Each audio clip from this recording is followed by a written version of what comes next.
Channel. ನಾನು ಪವಿತ್ರ. ಎಲ್ಲರೂ ಹೇಗಿದ್ದೀರಾ? ಚೆನ್ನಾಗಿದ್ರಲ್ವಾ? ನಾನು ಕೂಡ ಸೂಪರ್ ಆಗಿದ್ದೀನಿ. ಐ ಹೋಪ್ ನೀವು ಕೂಡ ಚೆನ್ನಾಗಿದ್ದೀರಾ ಅನ್ಕೊಳ್ತಾ ಬನ್ನಿ ಸ್ನೇಹಿತರೆ. ಇವತ್ತು ನನ್ನ ನೈಟ್ ರೂಟೀನ್ ಹೇಗಿರುತ್ತೆ ನಿಮ್ಮ ಜೊತೆ ಶೇರ್ ಮಾಡ್ಕೊಳ್ತೀನಿ.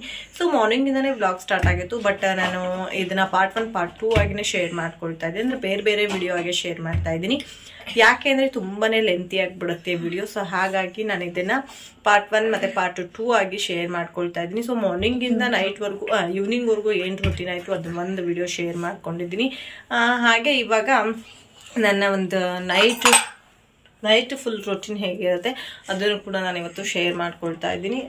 ಇವತ್ತು ನೈಟ್ ಊಟಕ್ಕೆ ನಾನು ನುಗ್ಗೆಕಾಯಿ ಬೇಳೆ ಸಾಂಬಾರು ಮತ್ತು ರೈಸ್ ಮಾಡ್ತಾ ಇದ್ದೀನಿ. ಹಾಗೆ ಮನೆಯಲ್ಲಿ ಸಾಂಬಾರ್ ಪೌಡ್ರ್ ಖಾಲಿ ಆಗ್ಬಿಟ್ಟು ಆಲ್ರೆಡಿ ಒಂದು ವಾರದ ಮೇಲೇ ಆಯಿತು. ರೀಸೆಂಟಾಗಿ ಸಾಂಬಾರು ಮಾಡಿದಾಗ ಸೊ ಹೊರಗಡೆಯಿಂದ ಸಾಂಬಾರ್ ಪೌಡ್ರ್ ಪ್ಯಾಕೆಟ್ ತರಿಸ್ಬಿಟ್ಟು ಮಾಡಿದ್ದೆ. ಸೊ ಅಷ್ಟೊಂದು ಟೇಸ್ಟಿಯಾಗಿ ಏನು ಬಂದಿರಲಿಲ್ಲ. ಸೊ ಹಾಗಾಗಿ ನಾನಿವತ್ತು ಸಾಂಬಾರ್ ಪೌಡ್ರ್ ಏನು ತರಿಸ್ತಾ ಇಲ್ಲ, ಮನೆಯಲ್ಲೇ ಮಸಾಲೆ ರುಬ್ಬಿಬಿಟ್ಟು ಸಾಂಬಾರು ಮಾಡ್ತಾ ಇದ್ದೀನಿ. ಸೊ ಆ ಒಂದು ರೆಸಿಪಿನ ಶೇರ್ ಮಾಡ್ಕೊಳ್ತೀನಿ.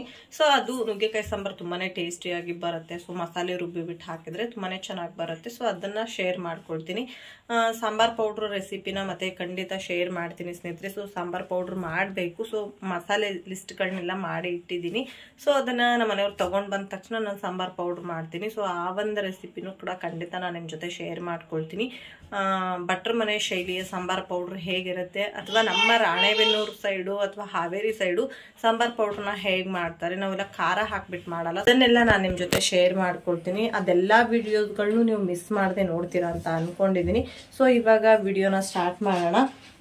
ಹಾಗೆ ವಿಡಿಯೋ ಮಾಡ್ತಾನೆ ನಾನು ನನ್ನ ಮಗಳಿಗೆ ಓರಲ್ ಹೇಳಿಸ್ತೀನಿ. ಸೊ ಇದು ನನ್ನ ಇಲ್ಲಿ ತನಕ ವಾಯ್ಸ್ ಇರುತ್ತೆ. ಸೊ ಇದರ ನೆಕ್ಸ್ಟು ನಾನು ಮತ್ತೆ ಆಮೇಲೆ ವಿಡಿಯೋ ಮಾಡ್ಕೊಂಡ್ಬಿಟ್ಟು ಆಮೇಲೆ ನಾನು ವಾಯ್ಸ್ ಕೊಡ್ತೀನಿ. ಯಾಕೆಂದರೆ ಇವಾಗ ನನ್ನ ಮಗಳದ್ದು ಸೆಕೆಂಡ್ ಸೆಮ್ ಎಕ್ಸಾಮ್ ಸ್ಟಾರ್ಟ್ ಆಗುತ್ತೆ. ಸೊ ಮತ್ತೆ ರಿವಿಸನ್ನ ಸ್ಟಾರ್ಟ್ ಮಾಡಿದ್ದಾರೆ. ಹಿಂದೆನೇ ಮತ್ತೆ ರಿವಿಸನ್ಸ್ನ ಸ್ಟಾರ್ಟ್ ಮಾಡಿದ್ರು.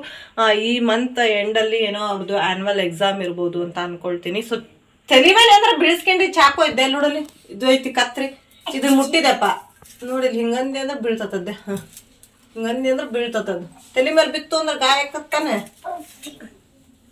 ಹಿಂದೆನೆ ಮತ್ತೆ ಅವ್ರದ್ದು ಆ್ಯನ್ಯುವಲ್ ಎಕ್ಸಾಮ್ದು ರಿವಿಸನ್ ಅನ್ನ ಸ್ಟಾರ್ಟ್ ಮಾಡಿದ್ದಾರೆ. ಸೊ ಹಾಗಾಗಿ ಅವಳಿಗೆ ಮತ್ತೆ ಊರಲ್ನ ಪ್ರಿಪೇರ್ ಮಾಡ್ತೀನಿ. ಕಿತ್ಮೆ ಮಾಡ್ತಿದ್ದಾಳೆ ನೋಡಿ, ಎಷ್ಟೊಂದು ಕಿತ್ಮೆ. ಧೂಳ ಇರಲ್ಲ, ನಾನೆಲ್ಲ ನೀಟ್ ಮಾಡಿರ್ತೀನಿ. ಧೂಳ ಇದ್ದು ಇವಾಗ ಬನಾನಾ ತಿಂದು ಬಂದಿದ್ದಾಳೆ. ಹಾಗೆ ಸ್ನೇಹಿತರೆ, ಒಂದು ಬನಾನಾದಲ್ಲಿ ಒಂದು ಒಳ್ಳೆ ಟಿಪ್ಸ್ನ ಶೇರ್ ಮಾಡ್ಕೊಳ್ಬೇಕು ಅಂತ ಅನ್ಕೊಳ್ತೀನಿ. ಸೊ ಇವಾಗ ಸೊಳ್ಳೆಗಳು ಜಾಸ್ತಿ ಇದೆ ಅಲ್ವಾ. ಸೊ ಸೊಳ್ಳೆಗಳು ಕಡ್ದ್ಬಿಟ್ಟು ಏನಾದರೂ ಪಿಂಪಲ್ಸ್ ಆಗಿತ್ತು ಅಂದರೆ, ಸೊಳ್ಳೆ ಕಡ್ದಿರೋ ಜಾಗದಲ್ಲಿ ನಿಮಗೆ ಗಾದ್ರೆ ಗುಳ್ಳಿ ಆ ಥರ ಆಗಿತ್ತು ಅಂದರೆ, ನಿಮ್ಮ ಮನೆಯಲ್ಲಿ ಬಾಳೆಹಣ್ಣಿನ ಸಿಪ್ಪಿ ಇದ್ರೆ ಅದನ್ನು ತಗೊಂಡು ಮಸಾಜ್ ಮಾಡೋದ್ರಿಂದ ಪಿಂಪಲ್ ಆಗಿರುತ್ತಲ್ವ, ಸೊಳ್ಳೆ ಕಚ್ಚಿ ಅದು ಹೋಗುತ್ತೆ. ಸೊ ದೊಡ್ಡವ್ರಿಗೆ ಆಗುತ್ತೋ ಇಲ್ವೋ ಸ್ವಲ್ಪ ರೇರ್, ದೊಡ್ಡವ್ರಿಗೆ ಸೊಳ್ಳೆ ಕಚ್ಚಿದ್ರೆ ಗುಳ್ಳಿ ಆಗೋದು ಸ್ವಲ್ಪ ಕಡಿಮೆನೆ. ಬಟ್ ಚಿಕ್ಕ ಮಕ್ಕಳಿಗೆ ಆಗಲ್ಲ, ಸೊಳ್ಳೆ ಕಚ್ಚಿದ ತಕ್ಷಣನೇ ಪಿಂಪಲ್ ಆಗೋದಕ್ಕೆ ಸ್ಟಾರ್ಟ್ ಆಗುತ್ತೆ. ಅವಾಗ ಏನು ಮಾಡಬೇಕು ಅಂದ್ರೆ, ಸೊಳ್ಳೆ ಕಚ್ಚಿ ಅದು ಗುಳ್ಳಿ ಆಗಿರೋ ಜಾಗದಲ್ಲಿ ನೀವು ಬಾಳೆಹಣ್ಣಿನ ಸಿಪ್ಪಿನಿಂದ ಮಸಾಜ್ ಮಾಡೋದ್ರಿಂದ ನಿಮಗೆ ಅದು ಪಿಂಪಲ್ಸ್ ಎಲ್ಲ ಬೇಗ ಹೋಗುತ್ತೆ. ಸೊ ನೆಕ್ಸ್ಟ್ ಇವಾಗ ರೊಟೀನನ್ನು ಸ್ಟಾರ್ಟ್ ಮಾಡೋಣ. ಮೊದಲಿಗೆ ನಾನು ಮಸಾಲೆ ಪದಾರ್ಥ ಎಲ್ಲ ರೆಡಿ ಮಾಡ್ಕೊಳ್ತಾ ಇದ್ದೀನಿ. ನಾನಲ್ಲಿ ಕೊತ್ತಂಬರಿ ಕಾಳು ಮತ್ತು ಜೀರಿಗೆ ಹಾಕ್ಕೊಂಡಿದ್ದೀನಿ. ಹಾಗೆ ಒಂದು ಏಲಕ್ಕಿ, ಒಂದು ಸ್ವಲ್ಪ ಚಕ್ಕೆ, ಹಾಗೆ ಒಂದು ಸ್ವಲ್ಪ ಲವಂಗ, ಜಾಪತ್ರೆ, ಹಾಗೆ ಚಕ್ರ ಮೊಗ್ಗು ಮತ್ತು ಮಾರಾಟ ಮೊಗ್ಗು. ಸೊ ಇಷ್ಟನ್ನು ಹಾಕ್ಕೊಳ್ತಾ ಇದ್ದೀನಿ. ಹಾಗೆ ಉದ್ದಿನ ಬೇಳೆ, ಸ್ವಲ್ಪ ಮೆಂತ್ಯಕಾಳು, ಹಾಗೆ ಸ್ವಲ್ಪ ಅಕ್ಕಿ, ಇಷ್ಟನ್ನು ಹಾಕ್ಕೊಂಡು ಒಂದು ಮಸಾಲೆ ಮಾಡ್ಕೊಳ್ತೀನಿ. ಒಂಥರ ಒಬ್ಬಟ್ಟು ಸಾಂಬಾರಿಗೆ ನಾವು ಪ್ರಿಪೇರ್ ಮಾಡ್ಕೊಳ್ತೀವಲ್ಲ, ಸೊ ಆ ಥರ ಒಬ್ಬಟ್ಟು ಸಾಂಬಾರಿಗೆ ನಾವು ಟೊಮೊಟೊ ಹಣ್ಣು ಹಾಕಲ್ಲ, ಬಟ್ ಇದಕ್ಕೆ ಟೊಮೊಟೊ ಹಣ್ಣು ಹಾಕ್ತೀವಲ್ವ, ಸ್ವಲ್ಪ ಡಿಫ್ರೆಂಟ್ ಟೇಸ್ಟ್ ಇರುತ್ತೆ. ಬೇಳೆನ ಚೆನ್ನಾಗಿ ಬೇಯಿಸ್ಕೊಂಡು ಹಾಕಿದ್ರೆ ತುಂಬಾ ಚೆನ್ನಾಗಿರುತ್ತೆ. ನಾನಿಲ್ಲಿ 4 ಟೊಮೊಟೊ ಹಣ್ಣನ್ನು ತೊಗೊಂಡಿದ್ದೀನಿ. ಅದನ್ನು ಈ ರೀತಿ ಉದ್ದನಾಗಿ ಕಟ್ ಮಾಡ್ಕೊಳ್ತಾ ಇದ್ದೀನಿ. ಉದ್ದನಾಗಿಲ್ಲ ಅಂದರೆ 1ರಲ್ಲಿ 4 ಭಾಗ ಮಾಡಿ ಕೂಡ ಹಾಕ್ಬೋದು, ಅದನ್ನು ಕೂಡ ನಾವು ಬೇಯಿಸ್ತೀವಲ್ವ. ಸೊ ಹಾಗಾಗಿ ನಾನು ಇವಾಗ ಈರುಳ್ಳಿ, ಟೊಮೊಟೊ ಹಣ್ಣು, ಶುಂಠಿ, ಬೆಳ್ಳುಳ್ಳಿ, ಕರಿಬೇವು, ಕೊತ್ತಂಬರಿ ಎಲ್ಲದನ್ನು ನೀಟಾಗಿ ಹೆಚ್ಚಿಟ್ಕೊಂಡೆ. ಮೊದಲಿಗೆ ನಾನಿಲ್ಲಿ ಒಂದು ಪ್ಯಾನ್ಗೆ ಕೊತ್ತಂಬರಿ ಕಾಳು, ಜೀರಿಗೆ, ಮಸಾಲೆ ಏನು ರೆಡಿ ಮಾಡ್ಕೊಂಡಿದ್ವಲ್ವ, ಸೊ ಅದನ್ನು ಹಾಕಿಬಿಟ್ಟು ಫ್ರೈ ಮಾಡ್ಕೊಳ್ತಾ ಇದ್ದೀನಿ. ನೀವು ಎಕ್ಸ್ಟ್ರಾ ಮಸಾಲೆ ಬೇಕು ಅಂದರೆ ಹಾಕ್ಬೋದು. ಅಂದರೆ ಸಾಜೀರ ಮತ್ತು ಗಸಗಸೆ, ಕಲ್ಲು, ಸೊ ಇನ್ನೂ ಎಲ್ಲ ಎಷ್ಟೊಂದು ಎಕ್ಸ್ಟ್ರಾಸ್ ಮಸಾಲೆ ಐಟಮ್ ಇರುತ್ತವಲ್ಲ, ಮಾರಾಟ ಮೊಗ್ಗು, ಚಕ್ರ ಮೊಗ್ಗು ಆ ಥರದ್ದು, ಚಕ್ರ ಮೊಗ್ಗು ಹಾಕಿದ್ದೀನಿ. ಮರಾಠ ಮೊಗ್ಗು ಆ ಥರದ್ದೆಲ್ಲ ಇರುತ್ತಲ್ವ, ಸೊ ಅದೆಲ್ಲ ಇದ್ದರೆ ಯೂಸ್ ಮಾಡ್ಬೋದು. ಸೊ ನಮ್ಮ ಮನೆಯಲ್ಲಿ ಸದ್ಯಕ್ಕೆ ಇಷ್ಟು ಮಸಾಲೆ ಇತ್ತು, ಇಷ್ಟೇ ಮಸಾಲೆನ ಹಾಕ್ಕೊಂಡು ನಾನು ಸಾಂಬಾರನ್ನ ರೆಡಿ ಮಾಡ್ಕೊಳ್ತಾ ಇದ್ದೀನಿ. ಸೊ ಇವಾಗ ಇದನ್ನೆಲ್ಲ ನಾನು ಫ್ರೈ ಮಾಡ್ಕೊಳ್ತೀನಿ. ಯಾವ ರೀತಿ ಅಂದರೆ ಇದು ಕಲರ್ ಚೇಂಜ್ ಆಗಬೇಕು, ಘಮ ಬರಬೇಕು, ಅಲ್ಲಿವರೆಗೂ ಇದನ್ನು ಸಣ್ಣ ಉರಿಯಲ್ಲಿ ನೀವು ಯಾವುದೇ ಮಸಾಲೆನ ಫ್ರೈ ಮಾಡಿ ಸ್ನೇಹಿತರೆ, ಸಣ್ಣ ಉರಿ ಅಥವಾ ಸಣ್ಣ ಉರಿ ಮತ್ತು ಮಧ್ಯಮ ಉರಿಯ ಮಧ್ಯೆ ಇಟ್ಕೊಂಡಿರಬೇಕು. ಮೀಡಿಯಮ್ ಫ್ಲೇಮು ಮತ್ತು ಲೋ ಫ್ಲೇಮ್ ಮಧ್ಯೆ ಇಟ್ಕೊಂಡು ನೀವು ಫ್ರೈ ಮಾಡೋದ್ರಿಂದ ಮಸಾಲೆ ಪೌಡ್ರು ಕೂಡ ಚೆನ್ನಾಗಿ ಬರುತ್ತೆ. ಹಾಗೆ ತುಂಬ ದಿನ ನೀವು ಸ್ಟೋರ್ ಮಾಡಿ ಇಡೋವಂಥ ಮಸಾಲೆ ಐಟಮ್ಸ್ ಕೂಡ ಕೆಡದೇ ಇರೋ ರೀತಿ ತುಂಬ ಚೆನ್ನಾಗಿರುತ್ತೆ. ಸೊ ಹಾಗಾಗಿ ನಾವು ಯಾವಾಗಲೂ ಮೀಡಿಯಮ್ ಮತ್ತು ಲೋ ಫ್ಲೇಮ್ ಮಧ್ಯೆ ಇಟ್ಕೊಂಡು ಫ್ರೈ ಮಾಡ್ಕೊಳ್ಬೇಕು. ನಾನು ಇವಾಗ ಅದನ್ನು ಚೆನ್ನಾಗಿ ಫ್ರೈ ಮಾಡಿ ತೆಕ್ಕೊಂಡೆ. ನೆಕ್ಸ್ಟ್ ಇದಕ್ಕೊಂದು 2 ಸ್ಪೂನಷ್ಟು ಎಣ್ಣೆ ಹಾಕ್ಕೊಂಡು, ಎಣ್ಣೆ ಕಾದ ನಂತರ ಶುಂಠಿ, ಬೆಳ್ಳುಳ್ಳಿ ಮತ್ತು ಕರಿಬೇವನ್ನು ಹಾಕ್ಕೊಂಡಿದ್ದೀನಿ. ಹಾಗೆ ಒಂದು 2 ಮೀಡಿಯಮ್ ಸೈಜ್ದು ಈರುಳ್ಳಿನ ತೊಗೊಂಡಿದ್ದೀನಿ. ಇದನ್ನು ಕೂಡ ಹಾಕ್ಕೊಂಡು ಕಲರ್ ಚೇಂಜ್ ಆಗಬೇಕು ಅಲ್ಲಿವರೆಗೂ ಫ್ರೈ ಮಾಡಿಕೊಂಡೆ. ನೆಕ್ಸ್ಟ್ ಸ್ನೇಹಿತರೆ ಇಲ್ಲಿ ನಾನು ಟೊಮೊಟೊ ಹಣ್ಣು ಹಾಕ್ಕೊಳ್ತಾ ಇದ್ದೀನಿ. ನಿಮಗೆ ಟೊಮೊಟೊ ಹಣ್ಣಿನ ಕ್ವಾಂಟಿಟಿ ಕಡಿಮೆ ಬೇಕು ಅಂದರೆ ಟೊಮೊಟೊ ಹಣ್ಣಿನ ಕ್ವಾಂಟಿಟಿ ಕಡಿಮೆ ಹಾಕ್ಕೊಂಡು ಹುಣಸೆ ಹುಳಿ ಹಾಕ್ಕೋಬೋದು ಸಾರಿಗೆ. ನಾನಿಲ್ಲಿ ಟೊಮೊಟೊ ಹಣ್ಣು ಜಾಸ್ತಿ ಯೂಸ್ ಮಾಡ್ತಾ ಇರೋದ್ರಿಂದ ನಾನು ಹುಣಸೆ ಹುಳಿ ಏನು ಹಾಕೋದಿಲ್ಲ ಸಾಂಬಾರಿಗೆ. ಟೊಮೊಟೊ ಹಣ್ಣು ಜಾಸ್ತಿ ಹಾಕಿದರೆ ಹುಳಿ ಹಾಕೋ ಅವಶ್ಯಕತೆ ಇರಲ್ಲ. ಬಟ್ ನೀವು ಟೊಮೊಟೊ ಹಣ್ಣಿನ ಕ್ವಾಂಟಿಟಿ ಕಡಿಮೆ ಮಾಡ್ಕೊಳ್ಬೋದು, ಯಾಕೆಂದರೆ ಕೆಲವೊಬ್ಬರಿಗೆ ಟೊಮೊಟೊ ಹಣ್ಣು ಜಾಸ್ತಿ ಹಾಕಿದರೆ ಇಷ್ಟ ಆಗಲ್ಲ. ಸೊ ಹಾಗಾಗಿ ನೀವು ಕ್ವಾಂಟಿಟಿ ಕಡಿಮೆ ಮಾಡಿಕೊಂಡು ಕೂಡ ಹುಳಿ ಹಾಕ್ಕೊಂಡು ಸಾಂಬಾರು ಮಾಡ್ಕೋಬೋದು. ಇವಾಗ ನಾನು ಟೊಮೊಟೊ ಹಣ್ಣು ಕೂಡ ತುಂಬ ಸಾಫ್ಟಾಗಿ ಫ್ರೈ ಮಾಡ್ಕೊಳ್ತೀನಿ. ಅದು ಬೇಗ ಸಾಫ್ಟ್ ಆಗಬೇಕು ಅಂದರೆ ಒಂದು ಚಿಟಿಕೆ ಉಪ್ಪು ಹಾಕಿದರೆ ಬೇಗ ಸಾಫ್ಟ್ ಆಗುತ್ತೆ. ಸೊ ನೋಡ್ತಾ ಇರ್ಬೋದು ಇವಾಗ ಸಾಫ್ಟ್ ಆಗಿದೆ. ಇವಾಗ ನಾನಿಲ್ಲಿ ಖಾರದ ಪುಡಿ ಹಾಕ್ಕೊಳ್ತಾ ಇದ್ದೀನಿ. ಖಾರದ ಪುಡಿ ಬೇಡ ಅಂದರೆ ನೀವು ಒಣಮೆಣ್ಸಿನ್ಕಾಯಿ ಕೂಡ ಯೂಸ್ ಮಾಡ್ಬೋದು. ಒಣಮೆಣ್ಸಿನ್ಕಾಯಿ ಯೂಸ್ ಮಾಡೋದಾದರೆ ಮುಂಚೆ ನೀವು ಮಸಾಲೆ ಪದಾರ್ಥ ಹುರ್ಕೊಂಡ್ರಲ್ವಾ, ಸೊ ಅದಕ್ಕಿಂತ ಮುಂಚೆ ಅಥವಾ ಅದಾದಮೇಲೆ ಒಣಮೆಣ್ಸಿನ್ಕಾಯಿನ ಫ್ರೈ ಮಾಡ್ಕೊಂಡ್ರು ಓಕೆ. ಅಂದರೆ ನಾವು ಒಬ್ಬಟ್ಟು ಸಾಂಬಾರು ಮಾಡ್ಕೊಳ್ತೇವಲ್ವ, ಸೊ ಆ ಥರ. ನೆಕ್ಸ್ಟ್ ಇದಕ್ಕೆ ಒಂದು ಸ್ವಲ್ಪ ಅರಿಶಿನ ಪುಡಿ ಮತ್ತು ಕಾಯಿ ತುರಿ ಹಾಕ್ಕೊಂಡು ಅದನ್ನು ಚೆನ್ನಾಗಿ ಮಿಕ್ಸ್ ಮಾಡಿಕೊಂಡು ನೆಕ್ಸ್ಟು ಲಾಸ್ಟಲ್ಲಿ ಕೊತ್ತಂಬರಿ ಸೊಪ್ಪನ್ನು ಹಾಕ್ಕೊಂಡು ಇದು ಸ್ವಲ್ಪ ತಣ್ಣಗಾಗೋದಕ್ಕೆ ಬೇಡ. ಇದು ತಣ್ಣಗಾದ ನಂತರ ಇಲ್ಲಿ ನಾನು ಮಿಕ್ಸಿ ಜಾರ್ಗೆ ಹಾಕ್ಕೊಳ್ತಾ ಇದ್ದೀನಿ. ಮಿಕ್ಸಿ ಜಾರ್ಗೆ ಹಾಕ್ಕೊಂಡು ಇದನ್ನು ನೈಸಾಗಿ ರುಬ್ಕೊಂಡು ಬರೋಣ. ಸೊ ಇದರ ಜೊತೆಗೆ ನಾನಿಲ್ಲಿ ಹುರಿದಿರ್ತಕ್ಕಂಥ ಮಸಾಲೆ ಐಟಮ್ಗಳ್ನೂ ಕೂಡ ಹಾಕ್ಕೊಂಡು ಇದನ್ನು ನೈಸಾಗಿ ನಾನು ರುಬ್ಕೊಂಡು ಬರ್ತೀನಿ. ಸೊ ಇಷ್ಟು ನೈಸಾಗಿ ಇರಬೇಕು. ಒಂದು 7-8 ನಿಮಿಷ ನಾವು ಮಿಕ್ಸಿ ಮಾಡಿಕೊಂಡ್ರೆ ಆಗುತ್ತೆ. ನೆಕ್ಸ್ಟ್ ಸ್ನೇಹಿತರೆ ಒಂದು ಪಾತ್ರೆ ಒಳಗಡೆ ನಾನು ಎಣ್ಣೆ ಹಾಕ್ಕೊಂಡು ಅದಕ್ಕೆ ಸ್ವಲ್ಪ ಸಾಸಿವೆ, ಬೆಳ್ಳುಳ್ಳಿ, ಕರಿಬೇವು ಹಾಕ್ಕೊಂಡು ಬೇಯಿಸಿರ್ತಕ್ಕಂಥ ಬೇಳೆನ ಆ್ಯಡ್ ಮಾಡ್ಕೊಂಡಿದ್ದೀನಿ. ಇದು ವಿಡಿಯೋ ಸ್ಕಿಟ್ ಆಗಿದೆ ಅಂದರೆ ವಿಡಿಯೋ ಆನಲ್ಲಿದೆ ಅಂತ ಅಂದ್ಕೊಂಡಿದ್ದೆ, ಬಟ್ ಅದು ಆಫ್ ಆಗಿ ಹೋಗಿತ್ತು. ನೆಕ್ಸ್ಟು ರುಬ್ಬಿರ್ತಕ್ಕಂಥ ಮಸಾಲೆಗೆ ಸ್ವಲ್ಪ ನೀರನ್ನು ಹಾಕ್ಕೊಂಡು ಮಿಕ್ಸ್ ಮಾಡಿಕೊಂಡು ಹಾಕ್ಕೊಳ್ತಾ ಇದ್ದೀನಿ. ನಿಮಗೆ ನೀರು ಎಷ್ಟು ಕ್ವಾಂಟಿಟಿ ಬೇಕು ನೋಡಿ ಹಾಕ್ಕೊಳ್ಳಿ, ಅಂದರೆ ನಿಮಗೆ ಸಾರು ಎಷ್ಟು ಥಿಕ್ನೆಸ್ ಬೇಕು ನೋಡಿ ಹಾಕ್ಕೊಂಡ್ರೆ ಓಕೆ ನೀರು. ಸೊ ನಾನಿಲ್ಲಿ ಬೇಯಿಸಿರ್ತಕ್ಕಂಥ ನುಗ್ಗೆಕಾಯಿನೂ ಕೂಡ ಹಾಕ್ಕೊಳ್ತಾ ಇದ್ದೀನಿ. ನುಗ್ಗೆಕಾಯಿನ ನಾನು ಸಪ್ರೇಟಾಗಿನೇ ಬೇಯಿಸ್ಕೊಳ್ಳೋದು ಯಾವಾಗಲೂ, ಅದು ಬೇಳೆ ಜೊತೆ ಬೇಯಿಸ್ಕೊಳ್ಳಲ್ಲ, ತುಂಬ ರಾಡಿ ಆಗಿಬಿಡುತ್ತೆ. ಹಾಗಾಗಿ ನಾನು ನೀರು ಸಮೇತನೇ ಹಾಕ್ಕೊಳ್ತಾ ಇದ್ದೀನಿ. ಹಾಗಾಗಿ ನಾನು ನುಗ್ಗೆಕಾಯಿನ ಒಂದು 2 ಟೈಮ್ ನೀಟಾಗಿ ವಾಶ್ ಮಾಡಿ ಇಟ್ಕೊಂಡಿದ್ದೆ. ಸ್ವಲ್ಪ ಉಪ್ಪು ಹಾಕಿ ನಾನು ಬೇಯಿಸ್ಕೊಂಡಿದ್ದೆ. ಹಾಗಾಗಿ ನಾನು ಇಲ್ಲಿ ಉಪ್ಪನ್ನು ಸ್ವಲ್ಪ ಕ್ವಾಂಟಿಟಿ ಕಡಿಮೆ ಮಾಡಿನೇ ಹಾಕ್ಕೊಂಡಿದ್ದು. ಇವಾಗ ನೋಡ್ತಾ ಇರ್ಬೋದು ಸಾರು ತುಂಬ ಚೆನ್ನಾಗಿ ಬಾಯ್ಲ್ ಆಗ್ತಾಯಿದೆ. ನಾನು ಕ್ಯಾಪ್ ಮುಚ್ಚಿದ್ದು ಹಾಗೇ ಇತ್ತು, ಸಾರು ಎಲ್ಲೂ ಕೂಡ ಉಕ್ಕಲಿಲ್ಲ. ಯಾಕೆ ಅಂತಂದರೆ ಉಪ್ಪು, ಹುಳಿ, ಖಾರ ಎಲ್ಲ ಕರೆಕ್ಟಾಗಿ ಇತ್ತು ಅಂದರೆ ಸಾಂಬಾರಾಗಿರ್ಬೋದು ಯಾವುದೇ ಕಾರಣಕ್ಕೂ ಉಕ್ಕೋದಿಲ್ಲ ಸ್ನೇಹಿತರೆ. ಸೊ ಇದು ನಿಮಗೆ ನೆನಪಿರಬೇಕು. ಅಡುಗೆ ಮಾಡೋದು ಇಂಪಾರ್ಟೆಂಟ್ ಅಲ್ಲ, ಸೊ ಮಾಡುವಾಗ ಏನು ಪ್ರೊಸೀಜರ್ ನಾವು ತಲೆಯಲ್ಲಿ ಇಟ್ಕೊಂಡು ಮಾಡ್ತೀವಿ ಅದು ಇಂಪಾರ್ಟೆಂಟು. ನೆಕ್ಸ್ಟ್ ಸ್ನೇಹಿತರೆ ಇವಾಗ ಊಟ ಆಯಿತು. ಊಟ ಎಲ್ಲ ಮುಗಿಸ್ಕೊಂಡು ಊಟ ಮುಗಿದ್ಮೇಲೆ ಒಂದು ಬಾಳೆಹಣ್ಣು ತಿನ್ನೋದು ತುಂಬಾ ಹೆಲ್ತ್ಗೆ ಒಳ್ಳೆಯದು. ಹಾಗೆ ನನ್ನ ಮಗಳು ಇವತ್ತು ಊಟ ಮಾಡಿಲ್ಲ, ಯಾಕೆಂದರೆ ಬಾಳೆಹಣ್ಣು ಮನೆ ಹೊರಗಡೆ ಬಂದಿದ್ವು ಆಟೋದಲ್ಲಿ. ಸೊ ತೊಗೊಂಡಾಗಲೇ ಚೆನ್ನಾಗಿ ಒಂದು 2-3 ಬಾಳೆಹಣ್ಣು ತಿಂದಿದ್ದು. ಅದು ತುಂಬ ದೊಡ್ಡದಾಗಿದೆ ಅಲ್ವಾ ಬಾಳೆಹಣ್ಣು. ಹಾಗೆ ಅವಳಿಗೆ ನಿದ್ದೆ ಬೇರೆ ತುಂಬ ಬರ್ತಿತ್ತು ಅಂತ ಹೇಳ್ಬಿಟ್ಟು ಮಲ್ಕೊಂಡ್ಳು ಅವಳು. ಸೊ ನಾನಿವಾಗ ಊಟ ಮುಗಿಸ್ಕೊಂಡು ವಾಕ್ ಮಾಡ್ತಾಯಿದ್ದೀನಿ. ಆಲ್ರೆಡಿ ನನ್ನ ಮನೆಯವರು ಮತ್ತು ನನ್ನ ಮಗ ವಾಕ್ ಮಾಡಿ ಮುಗಿಸ್ಕೊಂಡು ಬಂದರು. ಅವರೆಲ್ಲ ಊಟ ಮಾಡಿದ ತಕ್ಷಣ ಹೊರಗಡೆ ಬಂದುಬಿಟ್ಟು ವಾಕ್ ಮಾಡ್ತಾರೆ. ಬಟ್ ನಾನು ಹೇಗೆ ಅಂತಂದರೆ ಅಲ್ಲಿರೋ ತಟ್ಟೆ, ಪಾತ್ರೆ ಎಲ್ಲ ಎತ್ತಿಟ್ಟು ಬರಬೇಕಲ್ವ. ಸೊ ಹಾಗಾಗಿ ಸ್ವಲ್ಪ ಲೇಟ್ ಆಗುತ್ತೆ. ಇವ್ರದ್ದು ಆಲ್ರೆಡಿ ವಾಕಿಂಗ್ ಮುಗೀತೆ. ಇವ್ರು ಜಾಸ್ತಿ ಹೊತ್ತು ವಾಕ್ ಮಾಡಲ್ಲ, ಒಂದು 10 ನಿಮಿಷ ವಾಕ್ ಮಾಡ್ತಾರೆ ಅಷ್ಟೇ. ನಾನು ಬಂದುಬಿಟ್ಟು ಅರ್ಧದಿಂದ 3/4 ಗಂಟೆ ವಾಕ್ ಮಾಡ್ತೀನಿ. ಸೊ ನಾನು ವಾಕ್ ಮಾಡ್ತಾನೆ ಏನೋ ವಿಡಿಯೋ ಎಡಿಟಿಂಗ್ ಇತ್ತು ಅಂದರೆ ವಾಕ್ ಮಾಡ್ತಾನೆ ವಿಡಿಯೋ ಎಡಿಟಿಂಗ್ ಮಾಡ್ತೀನಿ.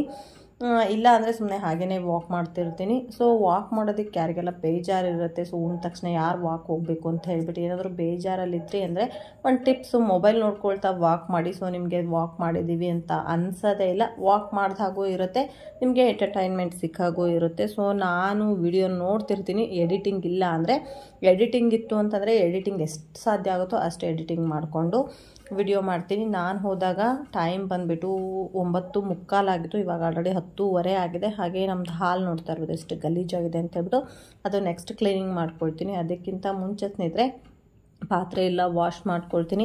ಹಾಗೆ ಗ್ಯಾಸ್ ಕಟ್ಟೆ ಅದನ್ನೆಲ್ಲ ನೀಟಾಗಿ ವಾಶ್ ಮಾಡ್ಕೊಳ್ಬೇಕು. ಇದು ನನ್ನ ನೈಟ್ ರೂಟೀನು. ಸೊ ಇದು ಮಿಸ್ ಮಾಡೋ ಹಾಗಿಲ್ಲ. ಏನಾದರೂ ಹುಷಾರಿಲ್ಲ ಅಂದಾಗ ಮಾತ್ರ ನಾನು ಬಿಟ್ಟಿರ್ತೀನಿ, ಇಲ್ಲಾಂದರೆ ಎಲ್ಲ ಪಾತ್ರೆಗಳನ್ನ ನಾನು ವಾಶ್ ಮಾಡೇ ಮಲಗೋದು. ಸೊ ಪಾತ್ರೆಗಳನ್ನ ವಾಶ್ ಮಾಡಿ ಮಲಗೋದ್ರಿಂದ ಏನಾಗುತ್ತೆ ಅಂತಂದರೆ ಜಿರಳೆ ಸಮಸ್ಯೆ ಆ ಥರದ್ದೆಲ್ಲ ನಮಗೆ ಇರೋದಿಲ್ಲ. ಸಿಂಕು ಆ ಥರದ್ದೆಲ್ಲ ನೀಟಾಗಿ ನಾವು ವಾಶ್ ಮಾಡಿರ್ತೀವಲ್ವ, ಸೊ ಆವಾಗ ಜಿರಳೆ ಬರೋ ಸಾಧ್ಯತೆ ಇರಲ್ಲ. ಸೊ ಜಿರಳೆ ಇರೋದೇ ಇಲ್ಲ ಅಂತ ಹೇಳ್ತಾ ಇಲ್ಲ ಸ್ನೇಹಿತರೆ, ಇರುತ್ತೆ, ಬಟ್ ಅಷ್ಟು ಸಮಸ್ಯೆ ಇರಲ್ಲ. ಸೊ ನಾವು ಆದಷ್ಟು ಸಿಂಕು ಅದನ್ನೆಲ್ಲ ನಾವು ಕ್ಲೀನಾಗಿ ಇಟ್ಕೊಂಡಿದ್ವಿ ಅಂದರೆ ನಮಗೆ ಜಿರಳೆ ಸಮಸ್ಯೆ ಇರೋದಿಲ್ಲ. ಸೊ ಪಾತ್ರೆಗಳನ್ನೆಲ್ಲ ವಾಶ್ ಮಾಡಿಕೊಂಡೆ ನಾನು. ಸೊ ನೋಡ್ತಿರ್ಬೋದು ಎಷ್ಟೊಂದು ಪಾತ್ರೆ ಇರುತ್ತೆ ಅಂತಂದರೆ, ತುಂಬ ಪಾತ್ರೆ ಇರುತ್ತೆ. ನೈಟ್ ಅಡುಗೆ ಮತ್ತು ಮಕ್ಕಳಿಗೆ ಮಿಲ್ಕ್ ಶೇಕು ಅದೆಲ್ಲ ಮಾಡಿಕೊಟ್ಟಿದ್ನಲ್ವ, ಸೊ ಪಾತ್ರೆ ಸ್ವಲ್ಪ ಜಾಸ್ತಿನೇ ಇತ್ತು. ನೆಕ್ಸ್ಟು ಬಂದುಬಿಟ್ಟು ನಾನಿಲ್ಲಿ ಗ್ಯಾಸ್ ಕಟ್ಟೆ, ಒಲೆ ಮತ್ತು ಹಿಂದ್ಗಡೆ ಇರ್ತಕ್ಕಂಥ ಟೈಲ್ಸು ಅದನ್ನೆಲ್ಲ ಕ್ಲೀನ್ ಮಾಡ್ಕೊಳ್ತಾ ಇದ್ದೀನಿ.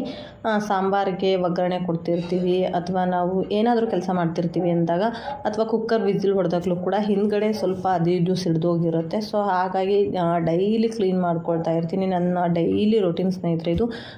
ಗ್ಯಾಸ್ ಕ್ಲೀನ್ ಮಾಡೋದಾಗಿರ್ಬೋದು, ಮತ್ತು ಸಿಂಕ್ ಕ್ಲೀನ್ ಮಾಡೋದಾಗಿರ್ಬೋದು, ಗ್ಯಾಸ್ ಒಲೆ ಅದೆಲ್ಲ ಕ್ಲೀನ್ ಮಾಡ್ಕೊಳ್ಳೋದು ನನ್ನ ಡೈಲಿ ರೂಟೀನೇ ಇರುತ್ತೆ. ಸೊ ನಾನು ಇವಾಗ ಅಲ್ಲೆಲ್ಲ ಕ್ಲೀನ್ ಮಾಡಿಕೊಂಡು ನೆಕ್ಸ್ಟು ನಾನು ಒಲೆನ ಕ್ಲೀನ್ ಮಾಡ್ಕೊಳ್ತೀನಿ. ನಾನು ಒಲೆಗೆ ಯಾವುದೇ ಸ್ಕ್ರಬ್ಬು ಆ ಥರದ್ದೇನು ಯೂಸ್ ಮಾಡೋದಿಲ್ಲ.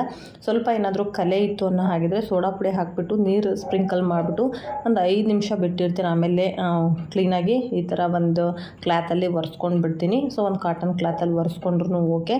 ಬಟ್ ನಾವು ಏನಾದರೂ ಗುಂಜು ಹಾಕಿ ಉಜ್ಜಿದ್ವಿ ಅಂದರೆ ತುಂಬಾ ಸ್ಕ್ರ್ಯಾಚಸ್ ಆಗುತ್ತೆ. ಸೊ ಹಾಗಾಗಿ ಗುಂಜು ಹಾಕೆಲ್ಲ ಉಜ್ಜೋದಕ್ಕೆ ಹೋಗಬೇಡಿ. ಕಲೆಗಳೇನಾದರೂ ಇದ್ದರೆ ಸ್ವಲ್ಪ ಸೋಡಾ ಪುಡಿ ಹಾಕಿಬಿಟ್ಟು ಒಂದು 5 ನಿಮಿಷ ಬಿಡಿ, ತುಂಬಾ ಕ್ಲೀನ್ ಆಗುತ್ತೆ ಸೋಡಾ ಪುಡಿಯಿಂದ. ನಾನಿವಾಗ ಫುಲ್ಲು ಟೈಲ್ಸ್ ಎಲ್ಲ ಒರೆಸ್ಕೊಂಡೆ. ಕಿಚನಲ್ಲಿ ಎದುರುಗಡೆ ಇರ್ತಕ್ಕಂಥ ಟೈಲ್ಸ್ಗಳನ್ನ ಎಲ್ಲ ನೀಟಾಗಿ ಒರೆಸ್ಕೊಂಡೆ. ಹಾಗೆ ಸ್ನೇಹಿತರೆ ಇನ್ನೊಂದು ಸೈಡಲ್ಲಿ ನಾನು ಟೈಲ್ಸ್ನ ಹಾಗೆ ಬಿಟ್ಟಿದ್ದೀನಿ, ಕ್ಲೀನ್ ಮಾಡಿಲ್ಲ, ತುಂಬ ದಿನ ಆಯಿತು. ಅದನ್ನು ಕ್ಲೀನ್ ಮಾಡ್ತೀನಿ ಇನ್ನೊಂದು 2 ಡೇಸ್ ಬಿಟ್ಟು. ಸೊ ಅದನ್ನು ನಾನು ಯಾಕೆ ಕ್ಲೀನ್ ಮಾಡಿಲ್ಲ ಅಂತ ಹೇಳ್ಬಿಟ್ಟು ಆವಾಗ ಶೇರ್ ಮಾಡ್ತೀನಿ. ಸೊ ನಾನು ಯಾಕೆ ಕ್ಲೀನ್ ಮಾಡಿಲ್ಲ, ನಿಮಗೆ ಒಂದು ಒಳ್ಳೆ ಟಿಪ್ಸ್ ಜೊತೆ ಅದನ್ನು ಶೇರ್ ಮಾಡೋಣ ಅಂತ ಹೇಳ್ಬಿಟ್ಟು ನಾನು ಅಲ್ಲಿ ಕ್ಲೀನ್ ಮಾಡ್ಕೊಳ್ತಾ ಇಲ್ಲ. ತುಂಬ ದಿನ ಆಯಿತು ಹಾಗೇ ಬಿಟ್ಟಿದ್ದೀನಿ. ಇನ್ನೂ ಒಂದು ಸ್ವಲ್ಪ ಮೆಸ್ಸಿ ಆಗಲಿ, ಅದನ್ನು ಈಸಿಯಾಗಿ ಹೇಗೆ ಕ್ಲೀನ್ ಮಾಡೋದು ಅನ್ನೋ ಒಂದು ಟಿಪ್ಸನ್ನು ನಾನು ನಿಮ್ಮ ಜೊತೆ ಶೇರ್ ಮಾಡ್ಕೊಳ್ತೀನಿ. ಇವಾಗ ಸಿಂಕು ಮತ್ತು ನಲ್ಲಿಗಳು ಅದನ್ನೆಲ್ಲ ಕ್ಲೀನ್ ಮಾಡಿಕೊಂಡೆ. ನೆಲ್ಲಿಗೆ ಮಾತ್ರ ಬ್ರಷ್ ಹಚ್ಚಿ ತಿಕ್ಕೊಳ್ತಾ ಇರ್ತೀನಿ. ಯಾಕೆಂದರೆ ಆ ಕೈಲಿ ಈ ಕೈಲಿ ನಾವು ನೆಲ್ಲಿ ಆನ್ ಮಾಡಿರ್ತೀವಲ್ವ, ಸೊ ಹಾಗಾಗಿ ನೆಲ್ಲಿಗಳಿಗೆ ಮಾತ್ರ ನಾನು ಬ್ರಷ್ ಹಾಕ್ಬಿಟ್ಟು ಚೆನ್ನಾಗಿ ಉಜ್ಜಿ ಎಲ್ಲ ವಾಶ್ ಮಾಡಿ ಇಟ್ಕೊಂಡೆ. ಹಾಗೆ ಬೆಳಗ್ಗೆ ಮಕ್ಕಳಿಗೆ ಅಂತ ಹೇಳ್ಬಿಟ್ಟು ರಾಗಿ ಅಂಬಲಿ ಮತ್ತು ಬಾದಾಮಿ, ಶೇಂಗಾ ಬೀಜ ಆ ಥರದ್ದೆಲ್ಲ ನಾನು ನೆನೆಸಿ ಇಟ್ಕೊಳ್ತಾ ಇದ್ದೀನಿ. ಸೊ ನನ್ನ ಮಗಳಿಗೆ ರಾಗಿ ಅಂಬಲಿ ಇಷ್ಟ, ಸೊ ಮಿಸ್ ಮಾಡೋದಿಲ್ಲ. ಮಲಗುವಾಗ ಹೇಳೇ ಮಲಗಿರ್ತಾಳೆ, ಅಮ್ಮ ನನಗೆ ರಾಗಿ ಅಂಬಲಿ ನೆನೆಸಮ್ಮ ಅಂತ ಹೇಳ್ಬಿಟ್ಟು ನಾನು ಒಲೆ ಮೇಲೆ ಜೋಡಿಸಿ ಇಟ್ಕೊಂಡಿದ್ದೀನಿ. ನೀವು ನೋಡ್ತಾ ಇರ್ಬೋದು. ದ್ರಾಕ್ಷಿನ ನಾನು ಸಪ್ರೇಟಾಗಿ ಜೋಡಿಸ್ಕೊಳ್ತೀನಿ. ಹಾಗೆ ಮಲಗೋ ಮುನ್ನ ಸ್ನೇಹಿತರೆ 1 ಲೋಟ ನೀರನ್ನು ಚೆನ್ನಾಗಿ ಕುಡಿದ್ಬಿಟ್ಟು ಮಲ್ಕೊಳ್ತೀನಿ. ಹಾಗೆ ಎಲ್ಲ ಅಕ್ವಾಗಾರ್ಡ್ ನೆಲ್ಲಿಗಳಿಗೆ ಒಂದು ಕ್ಯಾಪ್ ಅಂತ ಕೊಟ್ಟಿರ್ತಾರೆ. ಸೊ ನಿಮಗೆ ಕೆಳಗಡೆ ಕಾಣಿಸ್ತಾ ಇರ್ಬೋದು, ಬ್ಲೂ ಕಲರಲ್ಲಿ ಅದಕ್ಕೆ ಜಾಯಿಂಟ್ ಆಗಿರುತ್ತೆ. ಅದನ್ನು ಕ್ಲೋಸ್ ಮಾಡಿ ನೈಟ್ ಮಲಗೋ ಮುನ್ನ ಯಾವಾಗಲೂ ಕ್ಲೋಸ್ ಮಾಡಿ ಮಲಗಿ. ಯಾಕೆಂದರೆ ಪಲ್ಲಿ ಆ ಥರದ್ದು ಸಣ್ಣ ಹುಳುಗಳು ನೈಟ್ ಟೈಮಲ್ಲಿ ಲೈಟ್ ಆಫ್ ಆದಾಗ ಓಡಾಡ್ತಿರುತ್ತೆ. ಸೊ ಹಾಗಾಗಿ ಅದನ್ನೆಲ್ಲ ನೀವು ಸಣ್ಣ ವಿಷಯಗಳನ್ನೂ ಕೂಡ ನೀವು ಗಮನ ವಹಿಸಿ ಮಾಡಬೇಕಾಗುತ್ತೆ. ಸಣ್ಣ ಇರುವೆಗಳಾಗಿರ್ಬೋದು, ಏನೋ ಒಂದು ಅದರೊಳಗಡೆ ಹೋದರೆ ಸರಿಯಾಗೋದಿಲ್ಲ. ಸೊ ಹಾಗಾಗಿ ಕಿಚನಲ್ಲಿ ಅದಿಷ್ಟು ಗಮನ ಇರಬೇಕು. ನೆಕ್ಸ್ಟು ಸ್ನೇಹಿತರೆ ಹಾಲೆಲ್ಲ ಕ್ಲೀನ್ ಮಾಡಿಕೊಂಡು ಹಾಗೆ ಎಲ್ಲ ನೀಟಾಗಿ ಕಸ ಗುಡಿಸಿನೇ ಮಲ್ಕೊಳ್ತೀನಿ. ಬೆಳಗ್ಗೆ ನನಗೆ ಎದ್ದಾಗ ಸ್ವಲ್ಪ ಹೆಲ್ಪ್ ಆಗುತ್ತೆ ಕೆಲಸಕ್ಕೆ ಅಂತ ಹೇಳ್ಬಿಟ್ಟು ನೈಟ್ ಇಷ್ಟು ಕೆಲಸ ನಾನು ಮಾಡಿನೇ ಮಲ್ಕೊಳ್ತೀನಿ. ಹಾಗೆ ಸ್ನೇಹಿತರೆ ಇವತ್ತು ನನ್ನ ನೈಟ್ ರೊಟೀನ್ ಜೊತೆಗೆ ನನ್ನ ನೈಟ್ ಸ್ಕಿನ್ ಕೇರ್ ರೊಟೀನು ಕೂಡ ನಾನು ಶೇರ್ ಮಾಡ್ಕೊಳ್ತೀನಿ. ಮೊದಲಿಗೆ ನಾನಿಲ್ಲಿ ಹಾಸಿಗೆ ಎಲ್ಲ ಹಾಸ್ಕೊಂಡು ಬಿಡ್ತೀನಿ. ಹಾಸಿಗೆ ಎಲ್ಲ ಹಾಯಿಸಿ ನಂತರ ನಾನು ಏನು ಸ್ಕಿನ್ ಕೇರ್ ರೊಟೀನ ಫಾಲೋ ಮಾಡ್ತೀನಿ ಅದನ್ನು ಕೂಡ ನಾನು ನಿಮ್ಮ ಜೊತೆ ಶೇರ್ ಮಾಡ್ಕೊಳ್ತೀನಿ. ಇವಾಗ ಟೈಮ್ ಬಂದ್ಬಿಟ್ಟು ಸ್ನೇಹಿತರೆ ಆಲ್ರೆಡಿ 11:15 ಆಯಿತು. ಸೊ ಒಂದೊಂದು ಸಾರಿ ತುಂಬಾ ಲೇಟ್ ಆಗುತ್ತೆ ಕೆಲಸ. ಒಂದೊಂದು ಸಾರಿ ಎಲ್ಲ 10 ಗಂಟೆಗೆಲ್ಲ ಮಲಗಿರ್ತೀನಿ. ಸಮ್ ಟೈಮ್ ತುಂಬಾ ಲೇಟ್ ಆಗುತ್ತೆ. ಹಾಗೆ ನನ್ನ ವಿಡಿಯೋ ಎಡಿಟಿಂಗ್ ಹೇಳಿದ್ನಲ್ವ, ಸ್ವಲ್ಪ ವಾಕ್ ಮಾಡುವಾಗ ಎಷ್ಟಾಗುತ್ತೋ ಅಷ್ಟು ಮಾಡ್ಕೊಂಡಿರ್ತೀನಿ. ಎಕ್ಸ್ಟ್ರಾ ಅನ್ನೋದು ವಿಡಿಯೋ ಎಡಿಟಿಂಗ್ ಆ ಥರ ಎಲ್ಲ ಇತ್ತು ಅಂತಂದರೆ ನಾನು ಮಧ್ಯಾಹ್ನ ಟೈಮಲ್ಲಿ ಮಾಡ್ಕೊಳ್ತೀನಿ. ತುಂಬಾ ಲೇಟ್ ಆಗಿಲ್ಲ, ಒಂದು 9:30 10 ಗಂಟೆಗೆಲ್ಲ ಕೆಲಸ ಮುಗಿದಿತ್ತು ಅಂದರೆ ವಿಡಿಯೋಕ್ಕೆಲ್ಲ ವಾಯ್ಸ್ ಕೊಟ್ಬಿಟ್ಟೆ ಮಲ್ಕೊಳ್ತೀನಿ. ಇವತ್ತು ಆಲ್ರೆಡಿ 11:15 ಆಗಿರೋದ್ರಿಂದ ನಾನು ವಿಡಿಯೋಕ್ಕೇನು ವಾಯ್ಸ್ ಕೊಡ್ತಾ ಇಲ್ಲ. ಸೊ ತುಂಬ ನಿದ್ದೆ ಬರ್ತಾಯಿದೆ. ಫಸ್ಟು ಮಲ್ಕೊಳ್ತೀನಿ. ಮನುಷ್ಯ ಎಷ್ಟು ನಿದ್ದೆ ಮಾಡ್ತಾನೋ ಅಷ್ಟು ಹೆಲ್ದಿಯಾಗಿರ್ತಾನೆ. ಬಟ್ ಏನು ಮಾಡೋಕ್ಕಾಗಲ್ಲ, ಹೆಣ್ಮಕ್ಳದ್ದು ಪರಿಸ್ಥಿತಿನೇ ಹಾಗೆ. ಗಂಡು ಮಕ್ಕಳೇನು ಊಟ ಮಾಡಿಕೊಂಡು 10 ನಿಮಿಷ ವಾಕ್ ಮಾಡಿಕೊಂಡು ಆಲ್ರೆಡಿ ಚೆನ್ನಾಗಿ ನಿದ್ದೆ ಹೊಡಿತಿರ್ತಾರೆ. ಬಟ್ ನಮ್ಮದು ಒಳಗಡೆ ಕಿಚನ್ ಕ್ಲೀನಿಂಗು ಅದು ಇದು ಸಣ್ಣ ಪುಟ್ಟ ಕೆಲಸಗಳು ಮುಗಿಯೋ ಅಷ್ಟರಲ್ಲೇ 11:30 ಆಗುತ್ತೆ. ಇದು ಪ್ರತಿ ಹೆಣ್ಮಕ್ಳ ಸಮಸ್ಯೆ ಆಗಿರುತ್ತೆ. ನೆಕ್ಸ್ಟು ಸ್ನೇಹಿತರೆ, ನಾನು ಹಾಸಿಗೆ ಎಲ್ಲ ಹಾಸಿಬಿಟ್ಟು ಫಸ್ಟು ಮುಖ ವಾಶ್ ಮಾಡ್ಕೊಂಡು ಬರ್ತೀನಿ. ನಾನೇನು ಮೇಕಪ್ ಮಾಡ್ಕೊಂಡಿರಲ್ಲ, ಮನೇಲೇ ಇರ್ತೀನಲ್ವ, ಏನೂ ಮೇಕಪ್ ಮಾಡಿರಲ್ಲ. ಆದ್ರೂ ಕೂಡ ಒಂದು ಸಾರಿ ನಾನು ಫೇಸ್ನ ವಾಶ್ ಮಾಡ್ಕೊಂಡು ಬರ್ತೀನಿ. ಸೊ ನೀವೇನಾದರೂ ಮೇಕಪ್ ಮಾಡ್ಕೊಂಡಿದ್ರೆ ಎಲ್ಲಾದರೂ ಹೊರಗೆ ಹೋಗಿದ್ರೆ ಅಂದರೆ ನಿಮ್ಮ ಮೇಕಪ್ನೆಲ್ಲ ರಿಮೂವ್ ಮಾಡ್ಕೊಳ್ಳಿ. ಸೊ ಮಲಗೋ ಮುನ್ನ ಮೇಕಪ್ ರಿಮೂವ್ ಮಾಡೋದು ತುಂಬ ಒಳ್ಳೆಯದು.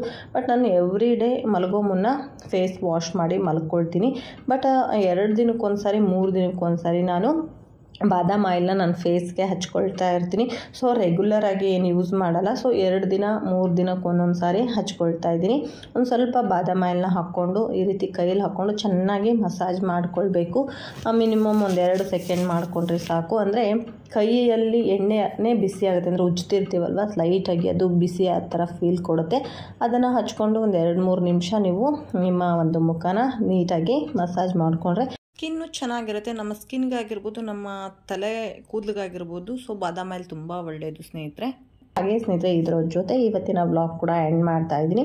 ಸಿಗೋಣ ನೆಕ್ಸ್ಟ್ ವ್ಲಾಗಲ್ಲಿ. Thank you for the watching.